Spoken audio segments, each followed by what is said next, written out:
और फिर क्या करते हो? फिर तंग होकर कहते हो, अभी बाबा आप ही भगाओ। आने आप देते हो और भगाए बाबा। क्यों?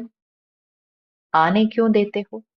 माया बार बार क्यों आती है? हर समय हर कर्म करते त्रिकालदर्शी की सीट पर सेट नहीं होते हो। हर समय हर कर्म करते त्रिकालदर्शी की सीट पर सेट नहीं होते हो। त्रिकालदर्शी अर्थात पास्ट, प्रेजेंट और फ्यूचर को जानने वाले। तो क्यों, क्या नहीं करना पड़ेगा? त्रिकालदर्शी होने के कारण पहले से ही जान लेंगे कि ये बातें तो आनी है, होनी है, चाहे स्वयं द्वारा, चाहे औरों द्वारा, चाहे माया द्वारा, चाहे प्रकृति द्वारा। सब प्रकार से परिस्थितियां तो आएंगी, आनी ही है। तो डिस्टर्ब होने का कारण क्या? त्रिकालदर्शी की सीट पर सेट नहीं होते। त्रिकालदर्शी अर्थात पास्ट, प्रेजेंट और फ्यूचर को जानने वाले। इसको हर क्षण चेक करना है। मेरे सामने जो भी बात आ रही है, मेरे साथ जो भी हो रहा है, चाहे शरीर का स्वास्थ्य, चाहे लोगों का व्यवहार, चाहे कोई भी परिस्थिति मेरे सामने जो आ रही है, मेरे पास जो चीज आ रही है, वो मेरे पास्ट कर्म का रिटर्न है। तो वो मेरा पास्ट सामने से आ रहा है। मैं आत्मा अब कैसा सोचूंगी, व्यवहार करूंगी, बोलूंगी, ये मेरा प्रेजेंट कर्म है। और जो मेरा अभी प्रेजेंट कर्म है, वो ही मेरा भविष्य बनाता है, मेरा भाग्य, मेरा फ्यूचर बनाता है। तो हर क्षण तीनों काल काम कर रहे हैं। पास्ट आ रहा है, प्रेजेंट क्रिएट हो रहा है, फ्यूचर डिसाइड हो रहा है। तो बाबा कहते हैं त्रिकालदर्शी अर्थात पास्ट, प्रेजेंट और फ्यूचर को जानने वाले। एक है मुझ आत्मा का पास्ट, प्रेजेंट और फ्यूचर। दूसरा है इस सृष्टि चक्र का पास्ट, प्रेजेंट और फ्यूचर। समय के ये तीनों काल हमारी स्मृति में रहने चाहिए। तो क्यों, क्या नहीं करना पड़ेगा?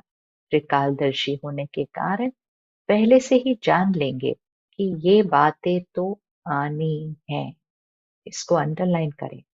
पिछली मुरली में भी बाबा ने कहा था, बातें तो आनी ही है। अर्थात कोई भी बात आए तो मेरा ये संकल्प, ऐसे कैसे ये हो सकता है, ये ऐसे कैसे, ये संकल्प अज्ञान है।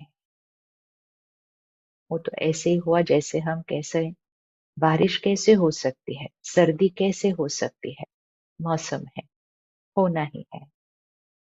इसलिए ये बातें तो आनी है, होनी है, चाहे स्वयं द्वारा, चाहे औरों द्वारा, चाहे माया द्वारा, चाहे प्रकृति द्वारा। सब प्रकार से परिस्थितियां तो आएंगी, आनी ही है। इसको अंडरलाइन कर लें। सब प्रकार से परिस्थितियां तो आएंगी, आनी ही है। लेकिन स्वस्थिति शक्तिशाली है, तो पर स्थिति उसके आगे कुछ भी नहीं है। ये हमेशा प्रैक्टिस करनी है। पर स्थिति बाहर है, स्वस्थिति। और अब तो स्वस्थिति में भी मेरे साथ बाबा की शक्ति है। तो परिस्थिति मेरे सामने क्या है? और इसीलिए बाबा ने पिछली मुरली में भी कहा, और बाबा बार बार हमें पक्का कराते हैं, तो कि इस संगम युग पर अच्छे के अलावा और कुछ हो नहीं सकता, कल्याण के अलावा कुछ हो नहीं सकता। इसलिए जो भी बात आए, मुझ आत्मा का पहला संकल्प होना चाहिए, इसमें मेरे लिए कल्याण है। और जैसे ही ये संकल्प किया, मुझ आत्मा की स्थिति वेस्ट थॉट से रुक जाती है और मेरी वाइब्रेशन इतनी ऊपर उठती है कि आत्मा की शक्ति तो बढ़ती ही बढ़ती है, परिस्थितियां बदलने लग जाती हैं। तो इसीलिए याद रखना है, स्वस्थिति शक्तिशाली है तो परिस्थिति उसके आगे कुछ भी नहीं। परिस्थिति बड़ी या स्वस्थिति बड़ी, या कभी स्वस्थिति बड़ी हो जाती, कभी परिस्थिति। तो इसका साधन है, एक तो आदि मध्य अंत तीनों काल चेक करके समझ कर फिर कुछ भी करो। आदि मध्य अंत तीनों काल चेक करके समझ करके फिर कुछ भी करो।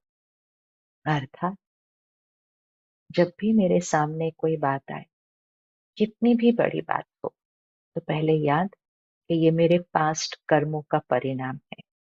दूसरा, मेरा प्रेजेंट कर्म कैसा होना चाहिए, वो जो मेरी स्थिति को ऊपर उठाता है, और उसी से मेरा भविष्य सुरक्षित है। तो आदि मध्य अंत तीनों काल चेक करके समझ कर फिर कुछ भी करो। सिर्फ वर्तमान नहीं देखो अंडरलाइन, इसने ऐसा कैसे कर दिया, मैं ऐसे क्यों ना करूं, ये वर्तमान में उलझने की बात है। सिर्फ वर्तमान देखते हो तो कभी परिस्थिति ऊंची हो जाती है और कभी स्वस्थिति ऊंची हो जाती है। आज का वरदान, हर बात में कल्याण समझकर अचल अडोल महावीर बनने वाले त्रिकालदर्शी भव। हर बात में कल्याण समझकर अचल अडोल महावीर बनने वाले त्रिकालदर्शी भव। कोई भी बात एक काल की दृष्टि से नहीं देखो, त्रिकालदर्शी होकर देखो। क्यों क्या के बजाय सदा यही संकल्प रहे कि जो हो रहा है उसमें कल्याण है। जो बाबा कहे वो करते चलो, फिर बाबा जाने, बाबा का काम जाने। जैसे बाबा चलाए वैसे चलो, तो उसमें कल्याण भरा हुआ है। उस निश्चय से कभी डगमग नहीं होना। संकल्प और स्वप्न में भी व्यर्थ संकल्प न आए, तब कहेंगे अचल अडोल